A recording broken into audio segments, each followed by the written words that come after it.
Hey, you guys, welcome, welcome, welcome. So, past lives, okay?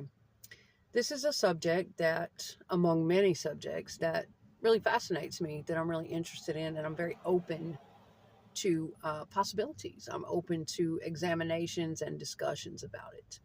Um, do I believe in past lives? Do I believe that we have lived many lives before this lifetime? Possibly hundreds, possibly thousands. Um, that would not be something that I would answer in all strictness 100% either way. But like I say, I am very, very open to these possibilities. And I have a way that I lean towards more than the other direction. And that would be a close yes for me. I would say that I lean more towards the belief that we do than not. And I will say this, all of my own personal feelings and leanings towards a certain theory or direction, for me, is always going to be based on something that I have felt or experienced or been shown through personal experience. Whether it was a spiritual experience, whether it was a realization or epiphany of some kind, whether it was a dream, whether it was something that connected to me in my life, a synchronicity. I have my own personal ways of putting things together. I have a very, very strong sense of intuition, which really started to develop as a child, growing up in a lot of trauma and abuse and running away from home at a young age. When you grow up around a lot of trauma, it starts in the home with the abusive caretakers having to predict their moods all the time and sort of going into your own head and your own internal world. And of course, there are psychological issues that I am absolutely fully aware of and always take into consideration. And I've had years and years of psychology, years and years of psychotherapy, research, studies, work on myself, all that stuff. So I'm very, very aware of certain psychological things that can happen. But I have a tendency to lean very hard towards the spiritual. I have a very strong, dialed in sense of intuition. And like I say, a lot of that did start as a child in my upbringing and the situation. And of course, having to sort of really dial yourself in to an abusive parent and what they're going to want from you so that you don't get struck or attacked, or you really start to dial in a situation like that. And then I started running away and in the streets, and then of course you really have to dial in then as well. Who am I getting involved with? Who am I I'm hitchhiking out there, I'm doing all these things as a kid. You have to be able to read energy really quickly and pick up on things at a very young age to get away from people and survive. And I'm really surprised I did some of the things. I must have had an angel riding with me a great deal of the time. So that's where a lot of that, came about. But I will say this, not every kid has that. I think all human beings are dialed in to the extent that they will let themselves be dialed in, that they allow themselves to be dialed in. Not every person is in tune with all that. You know what I'm saying? That's why there are a lot of kids out there that don't make it. That's why, there are a lot of things that happen to different people that, they don't pick up on things in time or whatever, what have you. But I'm a really strong believer in intuition and empathy and picking up on energies and reading energy and really listening to that inner knowing, to that inner voice. I trust it. It has never let me down. It kept me alive in many, many situations. It was spot on. And I trust me and that inner voice at the end of the day, that higher guidance, wherever that is dialed into, always. Okay. And I listen to it. And so, yeah, that's where a lot of that stuff started. But, it's just like my therapist once told me. She's like, yeah, you've always been a very determined,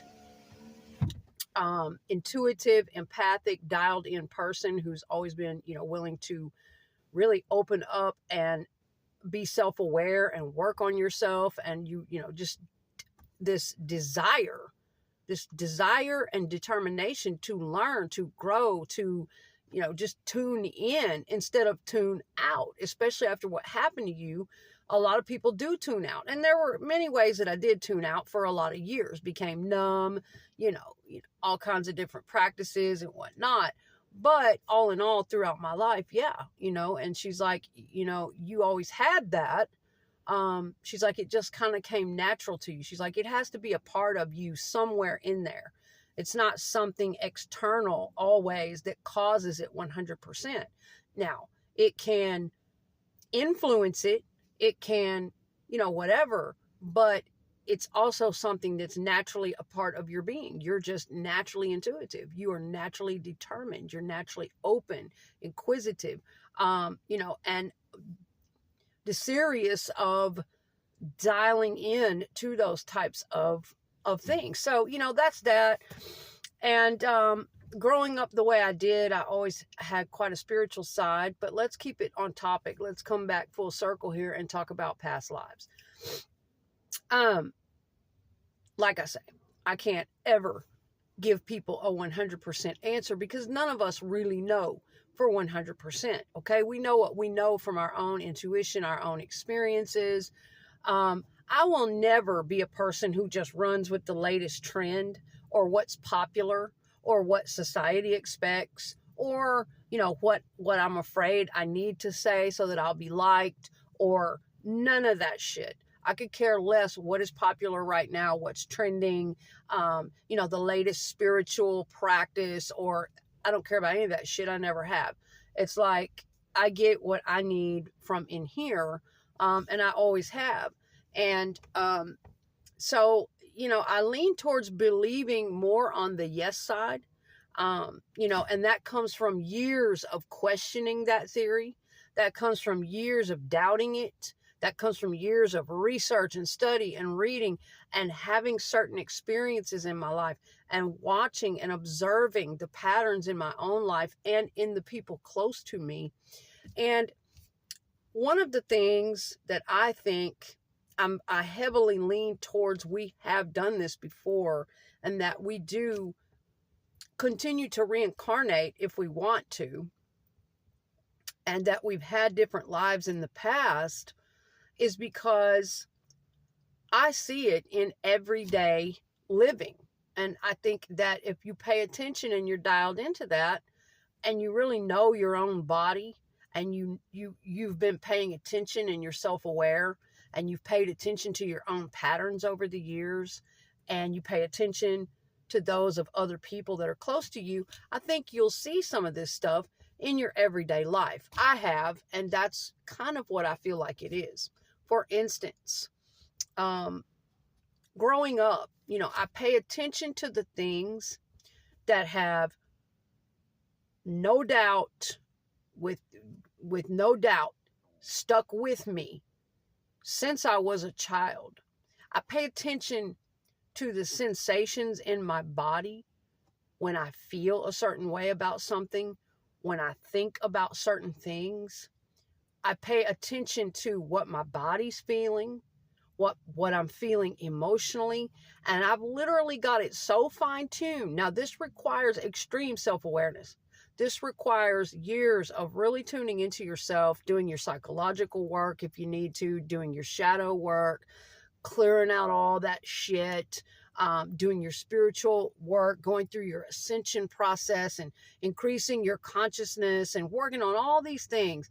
It requires really paying attention to yourself, not just kind of going through life robotically, whatever, and blowing off your intuition. Oh, that's bullshit.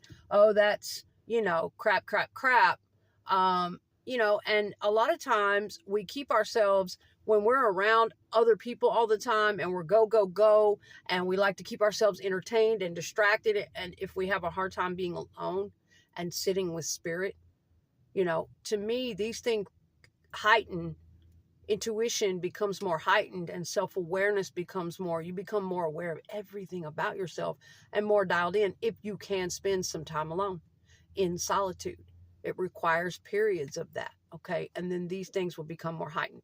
But if you are dialed into that and you're paying attention, I've got it so fine-tuned that I can literally discern between, because I'm a realist too.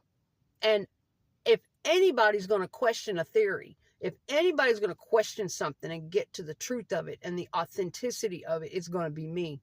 I'm going to analyze that shit into dust before I really, really let myself lean towards that being my belief. You know what I'm saying? I'm going to question it. I'm going to research it. I'm going to, I've gone through years of that, okay? And I've got myself so fine-tuned that I can discern and feel the difference between, oh, that's just something that I'm interested in because blah. Or that came from childhood, I was exposed to blah. Or, no, that's not.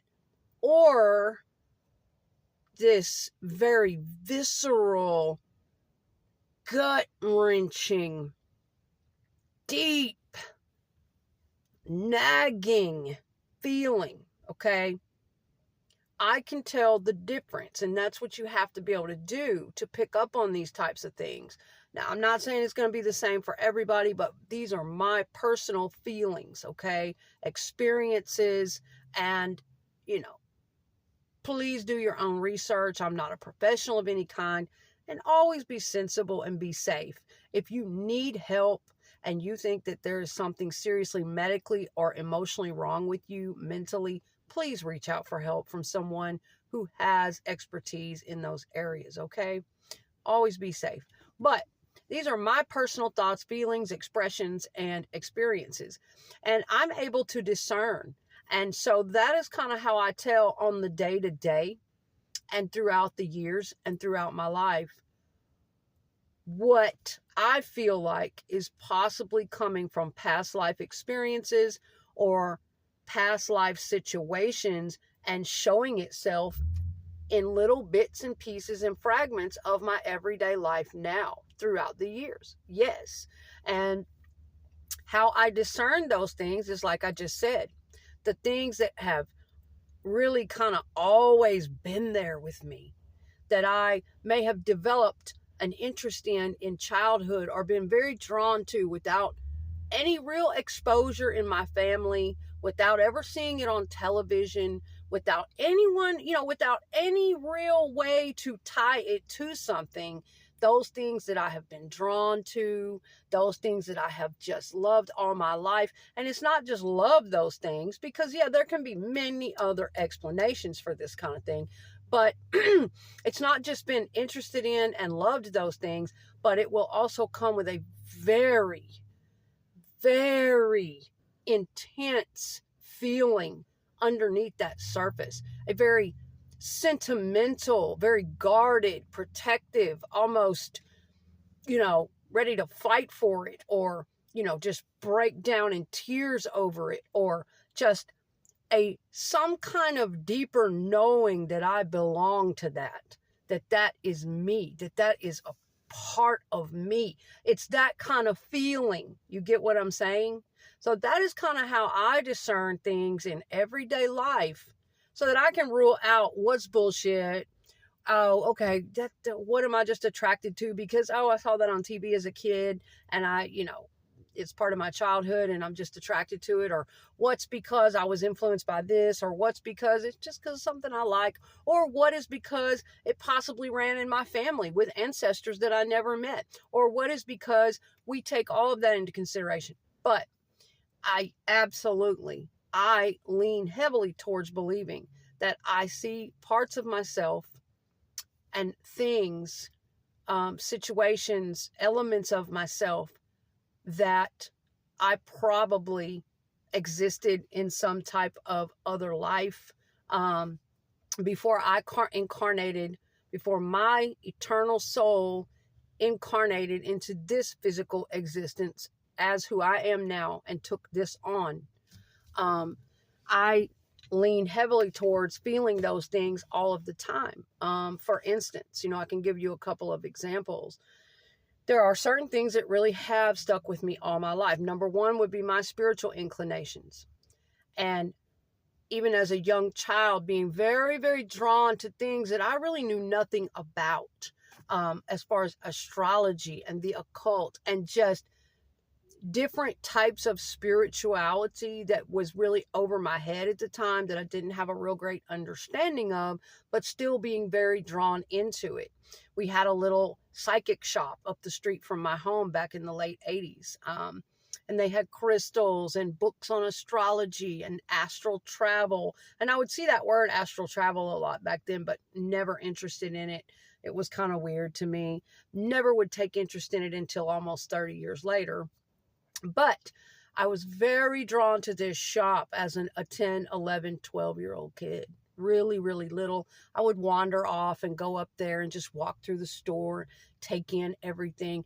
I was so drawn to that. So that started at a very, very young age, and there was nothing like that taught in my home.